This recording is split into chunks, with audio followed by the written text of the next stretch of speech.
এবারের প্রতিযোগী হাতিয়ার বন্ধু আবু বকর সিদ্দিক। আলোকিত কোরআন, আলোকিত কোরআন। মাশাআল্লাহ, আহলান ওয়া সাহলান। ভালো আছো? আসসালামু আলাইকুম ওয়া রাহমাতুল্লাহি ওয়া বারাকাতুহু। ওয়া আলাইকুম আসসালাম ওয়া রাহমাতুল্লাহি ওয়া বারাকাতুহু। আবু বকর সিদ্দিকের কণ্ঠে এবারে শুনবো মহাগ্রন্থ আল কোরআনের তেলাওয়াত। বিজ্ঞ বিচারক প্যানেল থেকে সম্মানিত বিচারক ফজিলাতুল উস্তাজ সৈয়দ বিলাল বিন আশরাফ আল আজহারি হাফিজাহুল্লাহ প্রশ্ন করবেন আমাদের এই কনিষ্ঠ প্রতিভাকে। প্লিজ। اقرأ من قوله سبحانه وتعالى نبئ عبادي أني أنا الغفور الرحيم. أعوذ بالله من الشيطان الرجيم. بسم الله الرحمن الرحيم. نبئ عبادي أني أنا الغفور الرحيم وأن عذابي هو العذاب الأليم. ونبئهم عن ضيف إبراهيم إذ دخلوا عليه فقالوا سلاما قال إنا منكم وجلون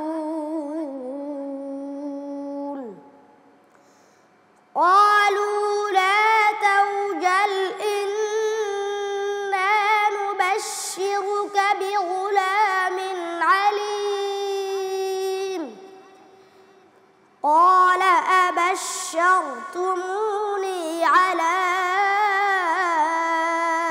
أن مسني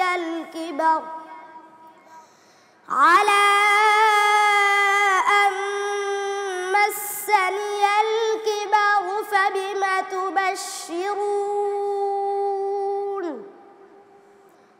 قالوا بشرناك بالحق فلا تكن من القانطين قال ومن يقنط من رحمة ربه إلا الضالون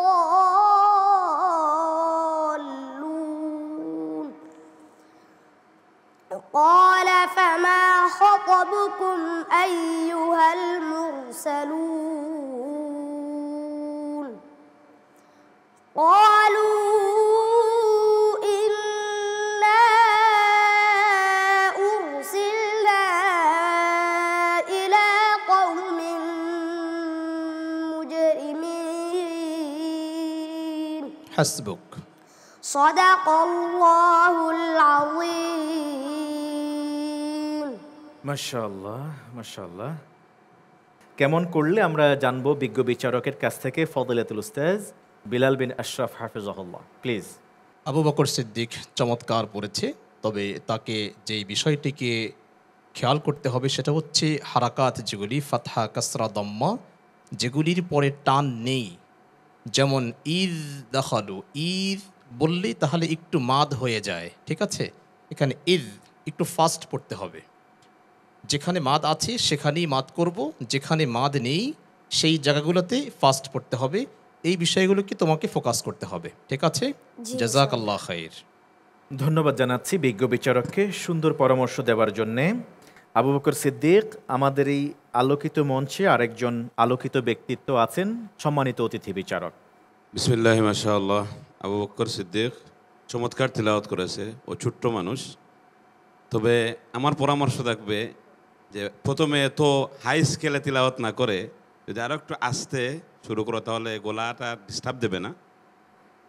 আর যে বাঙ্গা গলা এত বাংতে হবে না, বারবার বাংতেছিলে সুরগুলা, আর ওই যে ওলা দল্লুন, এখানে দুইটা মধ্যে লাজিম কালমি মুসাক্কাল, দল্লুন এটা হয় নাই। এগুলা খেয়াল রাখবো, বাকি ইনশাল্লাহ ভালো হয়েছে, আল্লাহ কবুল করুন। অনেক অনেক ধন্যবাদ সম্মানিত অতিথি বিচারক আবু বকর সিদ্দিক। খুবই জরুরি গুরুত্বপূর্ণ কিছু পরামর্শ দিয়েছেন আমাদের বিজ্ঞ বিচারক এবং সম্মানিত অতিথি বিচারক। মনে আছে তো ইনশাআল্লাহ? এগুলি আরো সুন্দর করে চর্চায় নিয়ে আসবে, আরো সুন্দর করে প্রস্তুতি নিয়ে সামনে আগায় যাবে। কেমন? ইনশাআল্লাহ। আল্লাহ ভালো করুন। আসসালামু আলাইকুম ওয়া রাহমাতুল্লাহি ওয়া বারাকাতুহু। ওয়ালাইকুম আসসালাম ওয়া রাহমাতুল্লাহি ওয়া বারাকাতুহু।